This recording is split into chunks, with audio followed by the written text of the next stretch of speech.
अस्सलाम वालेकुम dear friends. आज जो हम डिस्कस करने जा रहे हैं वो है chapter number 8 discrete probability distribution के अंदर बाइनोमियल फ्रीक्वेंसी डिस्ट्रीब्यूशन। यानी बाइनोमियल फ्रीक्वेंसी डिस्ट्रीब्यूशन क्या होती है और पॉइसन फ्रीक्वेंसी डिस्ट्रीब्यूशन क्या होती है। इसके अलावा ये भी डिस्कस करेंगे कि बाइनोमियल फ्रीक्वेंसी डिस्ट्रीब्यूशन और पॉइसन डिस्ट्रीब्यूशन के अंदर क्या फ़र्क है। इसके अलावा हम डिस्कस करेंगे Poisson process. Poisson process is very very important, तो वीडियो को आप एंड तक लाजमी देखिएगा ताकि इनके बारे में आपके कॉन्सेप्ट्स क्लियर हो सकें कि कैसे न्यूमेरिकल कैसे इसके फार्मूले बनते हैं। चलिए वीडियो को स्टार्ट करता हूँ मैं। सबसे पहले हम डिस्कस करने जा रहे हैं वो है binomial frequency distribution. Binomial frequency distribution क्या होती है, तो सिंपल वर्डिंग में आपको लिखूँगा। आप लिख सकते हैं small and trials if small and trial out of that था any particular performance of random experiment.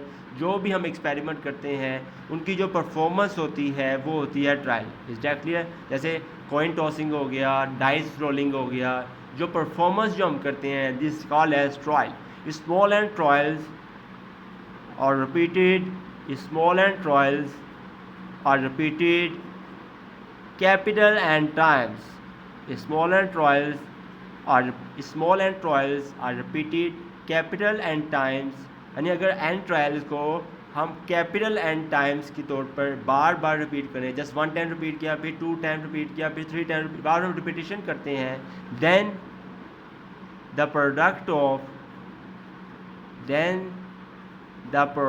Of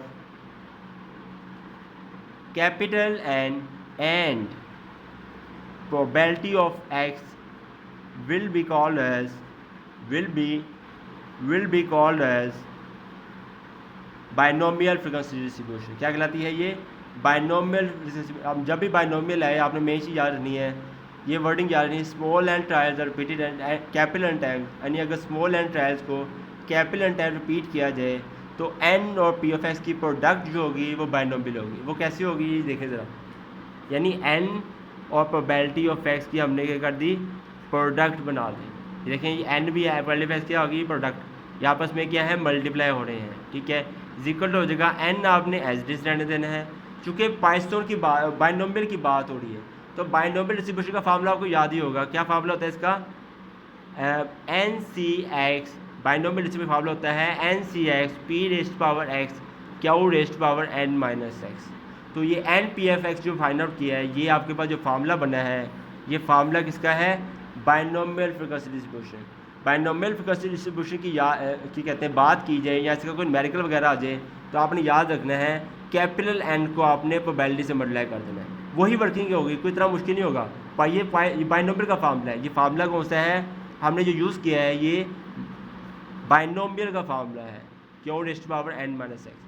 तो याद रखिएगा जब बाइनोमियल फ्रीक्वेंसी डिस्ट्रीब्यूशन का जिक्र किया जाए न्यूमेरिकल्स के अंदर तो आपने बस क्या काम करना है, पी ऑफ एक्स को ऐसे ही फाइंड करें जैसे फाइंड करते हैं, बस साथ ही करना आपने कैपिटल से मल्टीप्लाई कर देना है। जैसे ही कैपिटल से मल्टीप्लाई करेंगे ये जो डिस्ट्रीब्यूशन जो होगी वो बन जाएगी binomial frequency distribution. Is that clear? Next हम डिस्कस करते हैं पॉइसन। पॉइसन सेम ऐसी है, इसी वर्डिंग में आपने डेफिनेशन लिखनी है, खुद ब खुद बन जाएगी। Poisson frequency distribution, Poisson frequency distribution. Simple आपने यही वर्डिंग लिखनी है जैसे अभी बताया मैंने। If small and trials are repeated,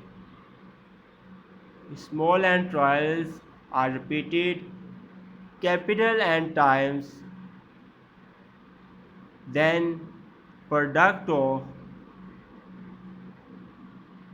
capital and similarly probability of x will be called as Poisson frequency distribution। ये क्या कहलाती है? Poisson frequency distribution कहलाती है, Poisson frequency distribution। से देखिए पता लग गया, वही वर्किंग करनी है आपने। लेकिन यहाँ पर ये देखिए कि जिक्र किसका हो रहा है, पी एफ एक्स जो भी वर्ड जिक्र कर रहे हैं वो कौन सा है? पॉइसन। क्योंकि बात हो रही है ना पॉइसन, तो आपको याद ही है पॉइसन डिस्ट्रीब्यूशन का फार्मूला क्या होता है, अभी मैंने डिस्कस किया था। पॉइसन डिस्ट्रीब्यूशन फार्मूला होता है probability of capital x equal to small x is equal to e rest power minus mu multiply by mu rest power x over x factorial. चूँकि पॉइसन फ्रीक्वेंसी डिस्ट्रीब्यूशन पढ़ रहे हैं इसलिए हमने formula कौन सा यूज़ करेंगे? पॉइसन का। यहाँ बाइनोमियल का जिक्र हुआ था, मैंने बाइनोमियल का फार्मूला यूज़ किया, क्योंकि पाइथन का जिक्र हो रहा है तो हम पाइथन का फार्मूला यूज़ करेंगे। क्या करना है आपने, वही वर्किंग जैसे पहले किया था, वही n multiply by probability of x, यानी n और प्रोबेबिलिटी ऑफ x की प्रोडक्ट ले ली, n को एज इट इज रहने देना है। प्रोबेबिलिटी ऑफ x की फार्मूला आ जाएगा e raise to power minus mu multiply by mu raise to power x over x factorial. Is that clear? तो ये थोड़ा सा फ़र्क आपको जो बताना था आपने। अगर हमारे पास क्या कहते हैं बाइनोमियल फ्रीक्वेंसी में जिक्र हो तो आपने ये काम करना है, n probability of x binomial का फार्मूला यूज़ करना है। पाइथन का जिक्र होगा तो आपने पाइथन डिस्ट्रीब्यूशन वाला फार्मूला इस्तेमाल करना है। Is that clear? नेक्स्ट अब मूव करते हैं, हमारा लास्ट टॉपिक जो रह गया है वो है पाइथन प्रोसेस।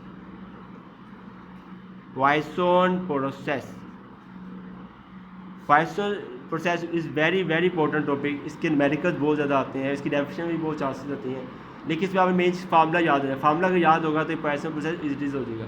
पाइथन प्रोसेस की जगह हम बात करें, इसका फार्मूला होता है probability of capital X is equal to small x is equal to e ratio. Match बहुत ज़्यादा करता है, यानी पाइथन डिस्ट्रीब्यूशन से बहुत ज़्यादा फार्मूला मैच करता है, थोड़ा सा फर्क नजर आएगा। माइनस एवरेज, यहाँ आ जाएगा लैम्डा टी, यानी म्यू की जगह ये देखें, गौर से देखें, या म्यू की जगह आपके पास क्या आ गया, लैम्डा टी आ जाएगा। जिस तरह म्यू नीचे आता था, यहाँ क्या आ जाएगा, लैम्डा टी नीचे आ जाएगा, raise to power x as it is over x factorial.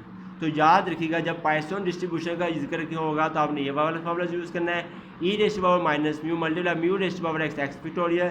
लेकिन जब पाइथन प्रोसेस का जिक्र हो, इसके न्यूमेरिकल आपको पेपर में डिस्कस किए जाए, तो आपने बस क्या करना है, म्यू की जगह लैम्डा टी लगा देना है, e raise to power minus lambda t multiply by lambda t raise to power x over x factorial. Is that clear? अगर हम जानते हैं लैम्डा क्या है, टी क्या है, ये हम देखते हैं ये क्या चीज़ें हैं। लैम्डा को देखते हैं, lambda is the average number of occurrences, average number of occurrences per unit time etcetera. यानी लैम्डा जो होता है यूनिट टाइम, जो भी हमें लिखा होगा उस फी यूनिट के हिसाब से, पर यूनिट टाइम के हिसाब से जितनी occurrences होगी उनकी जो एवरेज तादाद निकलेगी वो होगी लैम्डा। दूसरी बात करते हैं टी की। टी जो होता है वो होता है टाइम इंटरवल। टी की बात करें, टी होता है टाइम इंटरवल भी कहा जा सकता है, इसे हम स्पेस भी कह सकते हैं। यानी ऐसा न्यूमेरिकल है इसमें टाइम इंटरवल का जिक्र हो तो आपने टी लगा देना है, स्पेस का जिक्र हो तभी आपने टी लगा देना है। जहाँ न्यूमेरिकल के अंदर को जिक्र करता है एरिया का, तभी आपने टी लगा। लेकिन याद रखिएगा टी जो है वो कहाँ से निकलेगा, लैम्डा से निकलेगा। यानी हम लिख सकते हैं out of lambdas unit. Is that clear? तो याद रखिएगा टी टाइम इंटरवल या स्पेस एरिया जो भी होगा हम कहाँ से लेंगे, लैम्डा से लेंगे, जो उसकी एवरेज तादाद होगी। तो लैम्डा में पता लग गया average number of occurrences per unit time. T होता है टाइम इंटरवल, स्पेस और ये out of lambda unit. Is that clear? तो लैम्डा टी जो अगर आपको नहीं पता लगा होगा तो जब हम न्यूमेरिकल सॉल्व करेंगे इंशाल्लाह तो आपको लैम्डा टी के बारे में पता लग जाएगा कि लैम्डा टी होते क्या है। उस तरह आपने फार्मूला यूज़ करना है, सॉल्व कर देना है। Thanks for watching the video. अगर आपको हमारी वीडियो अच्छी लगी हो तो काइंडली हमारे चैनल को लाइक एंड सब्सक्राइब कर दीजिएगा। अल्लाह हाफिज़।